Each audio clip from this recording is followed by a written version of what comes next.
इस वीडियो में हम लोग कंटिन्यू करेंगे ट्रांसपोर्ट इन प्लांट। हम लोग आज डिस्कस करेंगे topic osmosis, osmotic pressure and osmotic concentration. तो चलिए स्टार्ट करते हैं।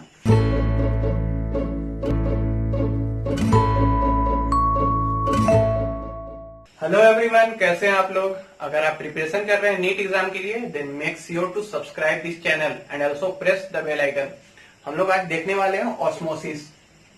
पिछले वीडियो में हम लोग देखे थे डिफ्यूजन एंड फैसिलिटेटेड डिफ्यूजन। अगर बात करें ऑस्मोसिस का तो इसको हम लोग बोलेंगे it is a special type of diffusion. तो डिफ्यूजन हम लोग जानते हैं, पिछला वीडियो में हम लोग देखे थे कि ये क्या होता है। ये होता है हमारा एक सेमी परमिएबल मेम्ब्रेन के through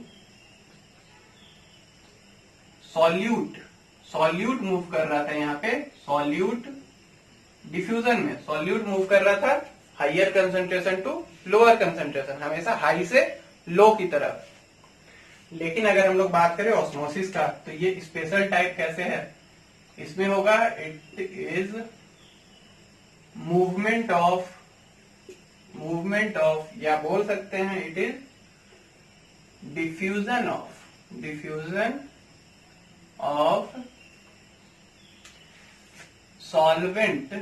solvent from lower concentration to higher concentration of solution.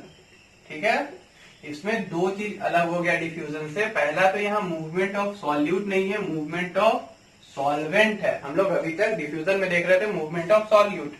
अब यहाँ पे दूसरा चीज हो गया कि ये लोअर कंसंट्रेशन से हाइयर कंसंट्रेशन तरफ जा रहे हैं। ये कैसे हो रहा है, तो हम लोग क्योंकि बात कर रहे हैं सॉल्यूशन का कंसंट्रेशन, तो कंसंट्रेशन अगर सॉल्यूशन का लेंगे, अब यहाँ पे हम लोग डिफ्यूजन का केस हटा देते हैं, देखते हैं ऑस्मोसिस का केस। तो ये अगर ए सॉल्यूशन है, ये अगर बी सॉल्यूशन है, यहाँ पे हाइयर कंसंट्रेशन है, मतलब सॉल्यूट ज्यादा होगा। हाई कंसंट्रेशन मतलब क्या, सॉल्यूट ज्यादा होगा, इसमें बहुत सारा कंसंट्रेशन है, कंसंट्रेटेड एकदम। ठीक है, और दूसरा है हमारा लो कंसंट्रेशन, ये हमारा लो कंसंट्रेशन, ये हाई कंसंट्रेशन। तो यहाँ पे सॉल्यूट कम है, लो कंसंट्रेशन मतलब क्या, कंसंट्रेटेड कम है। अब हम लोग बोल दिए हैं कि सॉल्वेंट मूव करेगा, इसमें सॉल्वेंट जो है वो मूव करेगा लो टू हाई कंसंट्रेशन पे। ठीक है, इसको हम लोग दूसरे वर्ड में ऐसे लिख देंगे, समझ में आ जाएगा कि it is movement of solvent. अगर हम लोग सॉल्वेंट लिख रहे हैं तो सॉल्वेंट है, ठीक है, लेकिन हम लोग अगर लिविंग के बारे में बात करते हैं तो हमेशा सॉल्वेंट मैक्सिमम टाइम पे वाटर होता है। ठीक है, तो हम लोग वाटर कंसीडर करके चलेंगे सॉल्वेंट। तो movement of solvent from its higher concentration to lower concentration.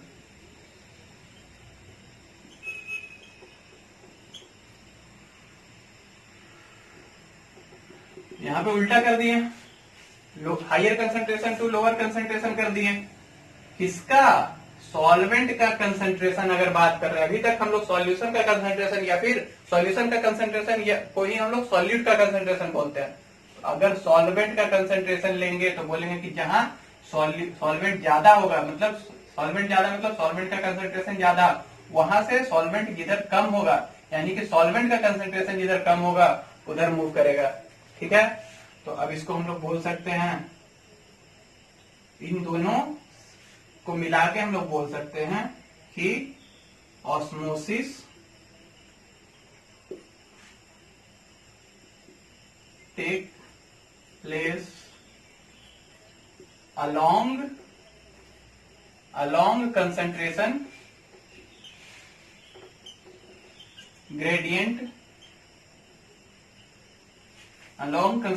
gradient of solvent।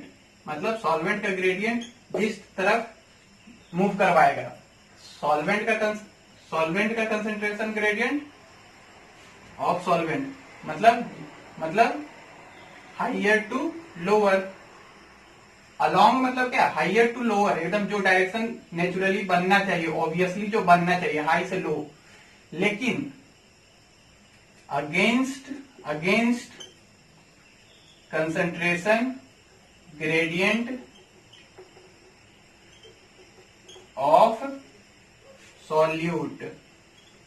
लेकिन अगर सॉल्यूट का कंसंट्रेशन ग्रेडियंट लेंगे तो उसके अगेंस्ट में ऑस्मोसिस होगा, मतलब लो टू हाई, जो फर्स्ट सेंटेंस में हम लोग देखे थे। ठीक है, और ये सारा ऑस्मोसिस किसके थ्रू हो रहा है, सेमी परमिएबल मेम्ब्रेन।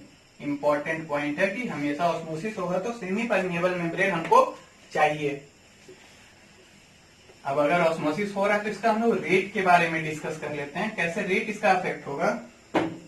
अभी तक बात कर रहे हैं हम लोग कंसंट्रेशन कंसंट्रेशन, तो क्या कंसंट्रेशन पे डिपेंड करेगा ऑस्मोसिस, या बात कर रहे हैं नेट ऑस्मोसिस। नेट ऑस्मोसिस का क्या मतलब हो गया, इधर से मूवमेंट तो हो रहा है सॉल्वेंट का इस साइड में ए टू बी, लेकिन कुछ सॉल्वेंट बी से ए में भी आ रहा होगा, तो हम लोग नेट ऑस्मोसिस इसलिए बोलते हैं ताकि जो कैंसल आउट करके ओवरऑल किधर मूव कर रहा है। Net osmosis depends on first concentration gradient, second pressure gradient. Concentration gradient तो अभी इतना डिस्कस किए हैं, लेकिन प्रेशर ग्रेडियंट क्या है। अगर अब इसी एग्जांपल में बात करें, हम लोग का सॉल्वेंट इधर मूव कर रहा था, लेकिन अभी तक मूव कर रहा था सॉल्वेंट इधर आराम से ए टू बी, लेकिन अब हम लोग बी के ऊपर एक प्रेशर एग्जर्ट कर देते हैं। ठीक है, एक प्रेशर यहाँ पे हम लोग लगा देते हैं पिस्टन के थ्रू। क्या होगा, अब ये इधर कितना ही कंसंट्रेटेड रहे, लेकिन इधर से solvent B to A move करना शुरू कर देगा सॉल्वेंट हमारा। मतलब हम लोग क्या देख रहे हैं कि overall gradient, concentration gradient, pressure gradient दोनों मिला के ओवरऑल जिस तरफ ग्रेडियंट रहेगा, मतलब मान लीजिए ये कुछ यूनिट है, 2 यूनिट ये है और ये 3 यूनिट है, ये एक दूसरे के साथ अगर ग्रेडियंट है तो एडअप होकर 5 यूनिट एक साइड में लगेगा, या फिर एक दूसरे को कैंसिल करके 1 यूनिट किसी एक साइड में लगेगा। ओवरऑल ग्रेडियंट इधर रहेगा, उधर ऑस्मोसिस होगा। लास्ट पॉइंट हम लोग देख लेंगे कि अगर हमको ऑस्मोसिस को डिमोन्स्ट्रेट करना है,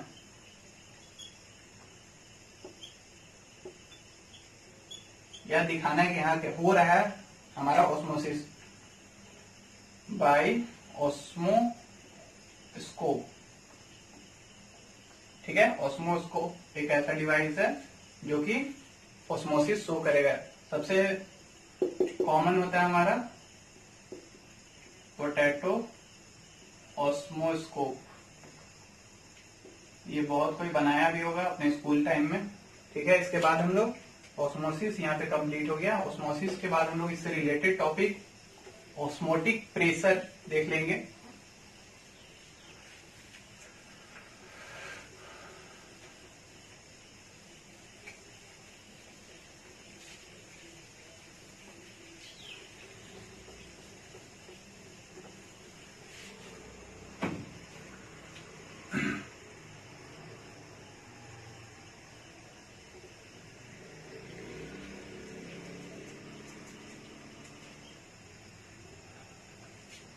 ऑस्मोटिक प्रेशर अगर हम लोग देखे तो अभी ऑस्मोसिस में हम लोग क्या देखे थे, उसी एग्जांपल को लेते हैं एक बार फिर से।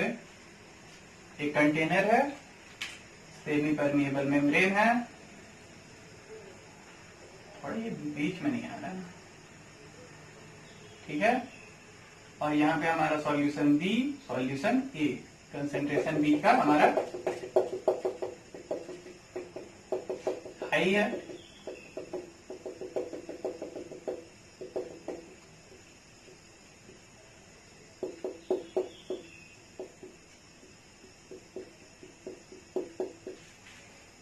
तो यहाँ पे हम लोग देखे थे कि ए से बी की तरफ हमारा ऑस्मोसिस होगा। ठीक है, तो ऑस्मोटिक प्रेशर हम लोग डिफाइन करते हैं external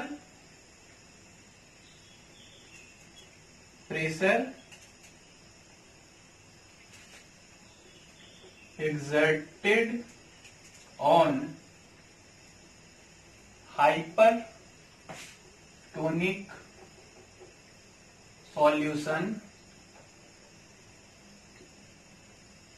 to stop osmotic entry of solvent from hypotonic solution। क्या बोल रहा है? एक्सटर्नल प्रेशर जो है वो होगा ऑस्मोटिक प्रेशर। सबसे पहला चीज, ये एक्सटर्नल प्रेशर कौन सा, जो कि हमको एक्सर्ट करना पड़ेगा हाइपरटोनिक सॉल्यूशन पे। ये हम लोग अभी हाइपरटोनिक क्या होता है इसको डिटेल में देखने वाले हैं। अभी यहाँ पे हाइपरटोनिक मतलब वो सॉल्यूशन जिसका की कंसेंट्रेशन ज्यादा है, मतलब ज्यादा कितना ज्यादा, बस उसके बगल वाले से, उसके साथ वाले सॉल्यूशन से ज्यादा, थोड़ा सा भी ज्यादा हो, उस यूनिट नहीं है, बस रिलेटिव है। ये हाइपरटोनिक सॉल्यूशन जो कि जिसमें कि ऑस्मोटिक एंट्री हो रहा है सॉल्वेंट का, उसको रोकने के लिए कहां से हो रहा है? हाइपोटोनिक मतलब कम कंसेंट्रेशन वाला सॉल्यूशन से। तो हाइपोटोनिक सॉल्यूशन से जो हाइपरटोनिक सॉल्यूशन में हमारा ऑस्मोसिस के थ्रू एंट्री कर रहा है सॉल्वेंट, उसको रोकने के लिए जो एक्सटर्नल प्रेशर एक्सर्ट करना पड़ेगा उसको हम लोग बोल रहे हैं ऑस्मोटिक प्रेशर। ठीक है, ये एक्सटर्नल प्रेशर हमारा हो जाएगा ऑस्मोटिक प्रेशर। तो ये किसका प्रॉपर्टी है? ये एक्सटर्नल जो हम लोग प्रेस कर रहे हैं ऊपर से, उसका प्रॉपर्टी है, या बी का प्रॉपर्टी है, या सॉल्यूशन ए का प्रॉपर्टी है, या फिर सिर्फ सॉल्वेंट का है या सॉल्यूट का है? किसका प्रॉपर्टी है? अगर ये हम लोग बात करेंगे तो हम लोग बोलेंगे ये हमेशा it is property of solute. मतलब अगर सॉल्यूट है तभी ऑस्मोटिक प्रेशर क्रिएट होगा। ये ऑस्मोटिक प्रेशर सिर्फ सॉल्यूट का प्रॉपर्टी है। तो अगर ऐसा है तो अगर हम लोग बोलेंगे कि प्योर वाटर है तो क्या होगा? प्योर वाटर जिसमें कि कोई भी सॉल्यूट नहीं है, तो प्योर वाटर का ऑस्मोटिक प्रेशर 0 होगा, क्योंकि इसमें सॉल्यूट है ही नहीं और ये कैरेक्टर है सॉल्यूट का। ठीक है, नेक्स्ट पॉइंट हम लोग देखेंगे कि ऑस्मोटिक प्रेशर कैसे अफेक्ट करता है ऑस्मोसिस को। ठीक है, तो always osmosis occurs from high low osmotic pressure to high osmotic pressure. ठीक है, अब अगर हम लोग इसको देखें यहाँ पे एग्जांपल में, तो बी का ऑस्मोटिक प्रेशर ज्यादा है, वहां पे हमको ज्यादा प्रेशर लगाना पड़ेगा ऑस्मोसिस का एंट्री, सॉल्वेंट का एंट्री को रोकने के लिए। तो हम लोग बोल सकते हैं कि बी का ऑस्मोटिक प्रेशर ज्यादा है, और जहां ज्यादा है उसी की तरफ लो ऑस्मोटिक प्रेशर से सॉल्वेंट मूव करेगा या ऑस्मोसिस होगा। ठीक है, ये हो गया हमारा। अब हम लोग कैसे कैलकुलेट करेंगे कि ऑस्मोटिक प्रेशर किसका कितना है? इसके लिए हमको एक डिवाइस यूज करना होगा जिसको कि हम लोग बोलते हैं ऑस्मोमीटर। और ऑस्मोमीटर से हम लोग ऑस्मोटिक प्रेशर कैलकुलेट करेंगे। और ये हमेशा ही हेलोफाइट्स, जो कि सेलाइन एरिया में रहता है जो प्लांट, उसका सबसे ज्यादा होगा osmotic pressure compare to xerophytic plants, जिसका कि हमेशा ही ज्यादा होगा मेसोफाइटिक प्लांट्स, जिसका कि हमेशा ही ज्यादा होगा हाइड्रोफाइटिक प्लांट्स। हाइड्रोफाइटिक मतलब जो खुद पानी में ही रह रहा है, ये जो मीडियम कंडीशन में रह रहा है, जो ड्राई कंडीशन में रह रहा है और जो सलाइन कंडीशन में रह रहा है। तो सबसे ज्यादा होगा सलाइन कंडीशन में रहने वाला का। ठीक है, इसका हम लोग एक एग्जांपल लेंगे सबसे ज्यादा जिसका ऑस्मोटिक प्रेशर है। तो एक प्लांट है हमारे पास,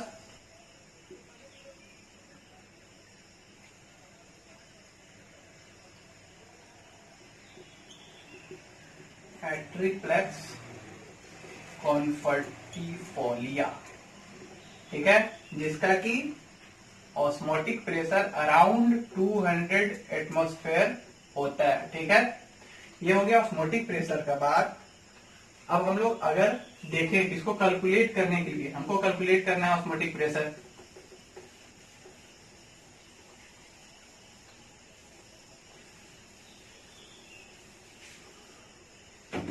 हमको कैलकुलेट करना है ऑस्मोटिक प्रेशर, तो हम लोग इसको कर सकते हैं दो वेज से। पहला है बायोलॉजिकल मेथड, इसमें हम लोग यूज करते हैं प्लाज्मोलाइसिस का। ये क्या होता है आगे देखने वाले हैं, बस हम लोग प्लाज्मोलाइसिस का यूज करते हैं बायोलॉजिकल मेथड में ऑस्मोटिक प्रेशर को कैलकुलेट करने में। ठीक है, अगर हम लोग यूज करें नॉन बायोलॉजिकल मेथड, तो इसके लिए वॉन्ट हॉफ ने कुछ फॉर्मूला दिया था फॉर इलेक्ट्रोलाइट्स, अलग फॉर्मूला, और फॉर नॉन इलेक्ट्रोलाइट्स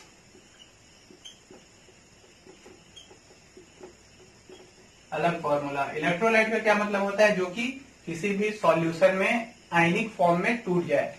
ठीक है, तो इसके लिए फॉर्मूला था ऑस्मोटिक प्रेशर हो जाएगा हमारा IMRT, मतलब I हो गया हमारा आयनाइजेशन कांस्टेंट, M हो गया कंसंट्रेशन या मोलारिटी गैस कांस्टेंट, और साथ में टेम्परेचर। इन चीजों पे डिपेंड करेगा हमारा ऑस्मोटिक प्रेशर। अगर हम लोग नॉन इलेक्ट्रोलाइट का बात करें, थोड़ा सा डिफरेंस होगा, यहाँ पे इलेक्ट्रोलाइसिस नहीं होगा, इसलिए सिर्फ MRT। ठीक है, अब इस फॉर्मूला से हम लोग बता सकते हैं कि किस पे factors which affect osmotic pressure या ऑस्मोसिस। ऑस्मोसिस को भी यही फैक्टर अफेक्ट करेगा। कौन कौन सा फैक्टर है, सीधे हम लोग लिख देंगे डायरेक्टली प्रोपोर्शनल ऑन कंसेंट्रेशन पहला, एंड टेम्परेचर, डिसोसिएशन मतलब वो कितने मॉलिक्यूल में टूट रहा है, एंड आयनाइजेशन। डिसोसिएशन आयनाइजेशन अलग अलग लिख रहा है, मतलब ये टूट रहा है तो सिर्फ मॉलिक्यूल में टूट रहा है, आयनाइजेशन में आयंस में टूट रहा है। ठीक है, तो यहाँ पे हम लोग बोलेंगे कि ऑस्मोटिक प्रेशर हमारा कंप्लीट हो गया। नेक्स्ट हम लोग देख लेंगे ऑस्मोसिस से ही रिलेटेड एक टॉपिक, लास्ट बच गया हमारा osmotic concentration.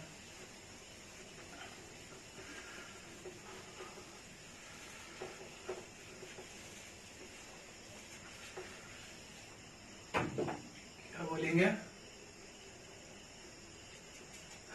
Osmotic concentration.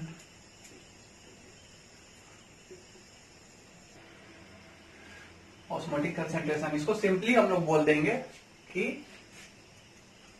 Amount of solute present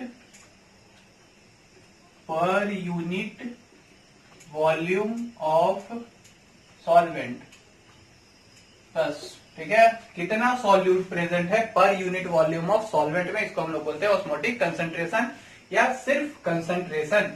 अब इसके बेसिस पे सॉल्यूशन हमारा डिवाइड हो जाएगा 3 टाइप में, जो कि सारे टर्म हम लोग जो लिखने वाले हैं तीनों, ये तीनों कैसा टर्म है, रिलेटिव टर्म है।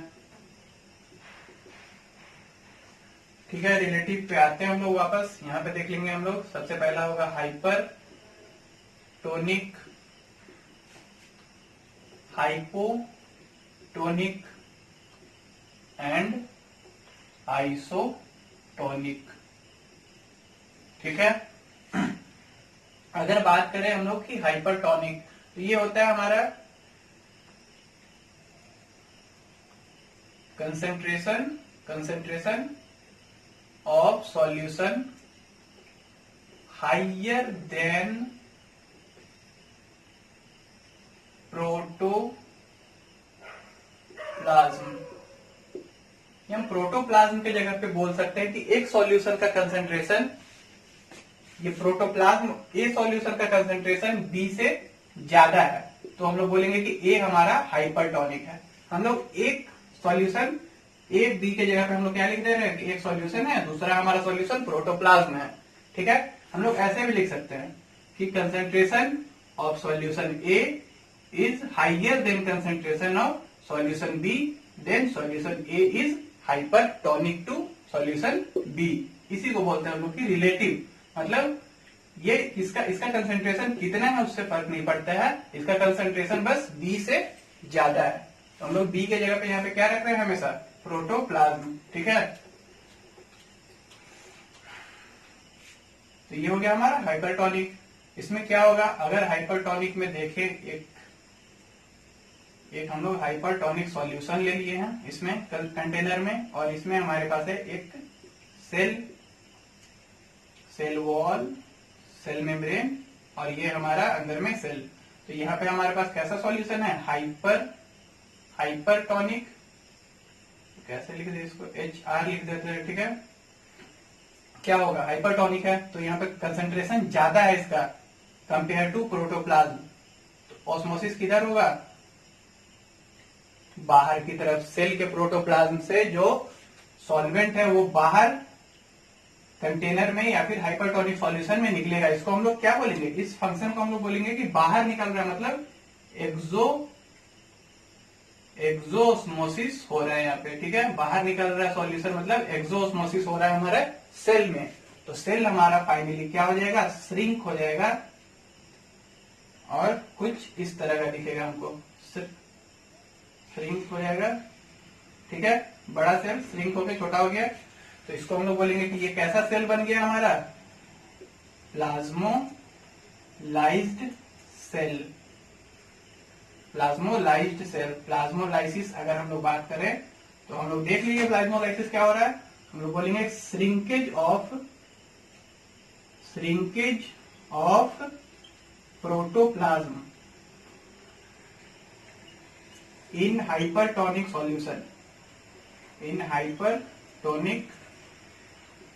सॉल्यूशन, यही हमारा प्लाज्मोलाइसिस है सिंपली। ठीक है, आगे हम लोग देखते हैं हाइपोटोनिक सॉल्यूशन।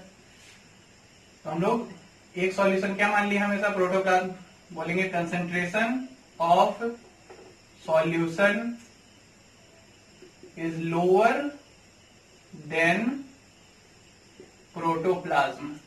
प्रोटोप्लाज्म से सॉल्यूशन का, या फिर एक सॉल्यूशन का कंसेंट्रेशन दूसरे सॉल्यूशन से कम है। ठीक है, तो यहाँ पे भी एग्जांपल लेके देखते हैं हम लोग क्या होगा। इसमें सेल रख दिए, हाइपोटोनिक सॉल्यूशन में सेल रख दिए। अब ये हाइपोटोनिक है, मतलब इसका कंसेंट्रेशन कम है।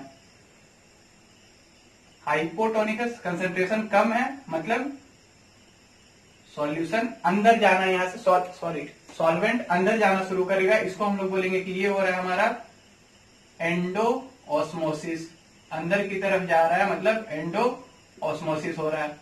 अब एंडोऑस्मोसिस से क्या होगा, हमारा सेल स्वेल करेगा, और उसको बोलेंगे कि ये टर्जिड सेल हो गया हमारा। ठीक है, टर्जिड सेल में क्या होता है कि अंदर का जो प्रोटोप्लाज्म है वो एक प्रेशर लगाएगा सेल वॉल पे, तो इसको हम लोग बोलेंगे pressure exerted by protoplasm on cell wall। और ये प्रेशर को हम लोग क्या बोल देंगे, इसको हम लोग बोलेंगे टर्गर प्रेशर। अब ये टर्गर प्रेशर अगर लगा रहा है प्रोटोप्लाज्म सेल वॉल पे, तो सेल वॉल उसको बस्ट नहीं होने देने के लिए वापस एक प्रेशर लगाएगा अपोजिट, उसको हम लोग बोलेंगे वॉल प्रेशर। तो हमेशा ही ये बस्ट ना करे, इसके लिए हमारा टर्गर प्रेशर इक्वल होगा वॉल प्रेशर का टर्जिड सेल में। अब यही टर्गर प्रेशर अगर हम लोग देखें प्लाज्मोलाइज्ड सेल में क्या होगा, यहाँ पे कोई प्रेशर लगा रहा है क्या सेल वॉल, नहीं, वापस सेल वॉल से थोड़ा सा अंदर की तरफ भले ही खींचा जाएगा, क्योंकि यहाँ पे स्पेस ज्यादा बढ़ गया है श्रिंकेज ऑफ प्रोटोप्लाज्म के कारण। अंदर में सेल के अंदर में स्पेस बढ़ गया है, तो सेल वॉल का एक निगेटिव टर्गर प्रेशर क्रिएट होगा। टर्गर प्रेशर यहाँ पे निगेटिव होगा, और वॉल कोई प्रेशर लगा रहा है नहीं, तो वॉल प्रेशर 0 हो जाएगा। प्लाज्मोलाइज्ड सेल में turgor pressure negative, wall pressure 0। Turgid cell में turgor pressure equal to wall pressure. Turgor pressure क्या है? तो जो प्रोटोप्लाज्म अपने सेल वॉल पे टर्जिड होने के बाद सेल वॉल पे जो प्रेशर लगा रहा है, ठीक है। आइसोटोनिक अगर हम लोग बात करें, सिंपली हम लोग यहाँ पे लिख दे रहे हैं सेम कंसेंट्रेशन या सेम ऑस्मोटिक कंसेंट्रेशन। तो प्रोटोप्लाज्म का कंसेंट्रेशन बाहरी सॉल्यूशन से एक्सटर्नल सॉल्यूशन से सेम है, मतलब या फिर बोल सकते हैं कि सॉल्यूशन ए का कंसेंट्रेशन सॉल्यूशन बी के सेम है। तो यहाँ पे अगर हम लोग एग्जांपल लेंगे, सेल का एग्जांपल अगर हम लोग लेंगे, ये हमारा आइसोटोनिक सॉल्यूशन और ये हमारा सेल। यहाँ पे क्या होगा, अंदर मूव करेगा सॉल्वेंट, साथ ही अंदर से सॉल्वेंट बाहर भी मूव करेगा, लेकिन ओवरऑल नेट ऑस्मोसिस इज 0, ठीक है। कुछ सॉल्वेंट अंदर जाएगा लेकिन उतना ही सॉल्वेंट फिर बाहर भी आएगा। नेट ऑस्मोसिस यहाँ पे हमको 0 देखने के लिए मिलेगा।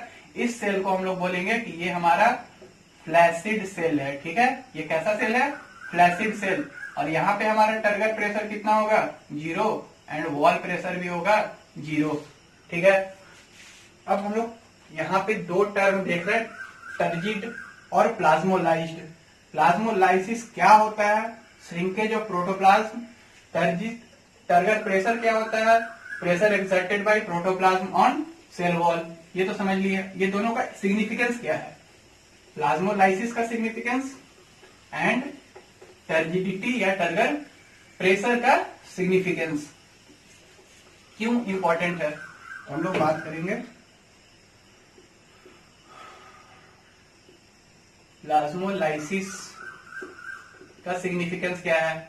अभी हम लोग देखे थे कि बायोलॉजिकल मेथड से हम लोग ऑस्मोटिक प्रेशर कैलकुलेट करते हैं। तो for calculating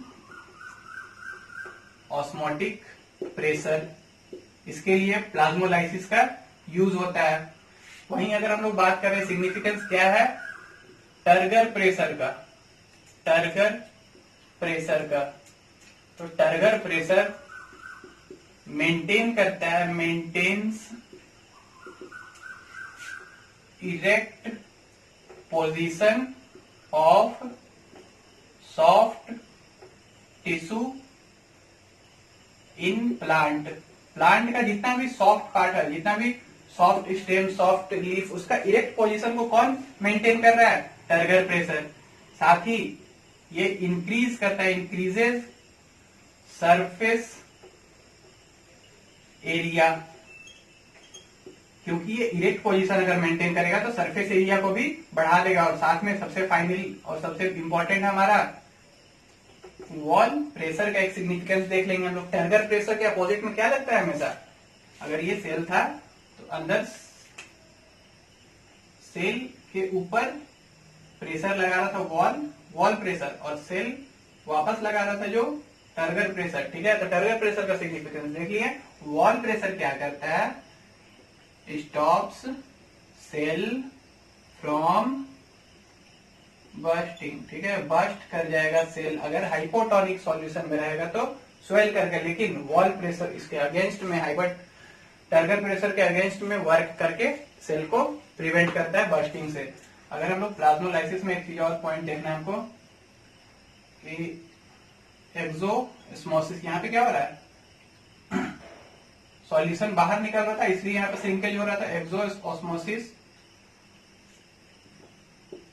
first from cytoplasm then from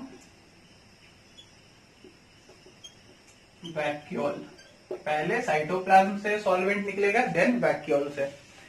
तो आज के वीडियो में इतना ही। वीडियो को लाइक कीजिए, शेयर कीजिए दोस्तों के साथ, चैनल को सब्सक्राइब कीजिए और बेल आइकन दबा दीजिएगा। मिलते हैं नेक्स्ट वीडियो में।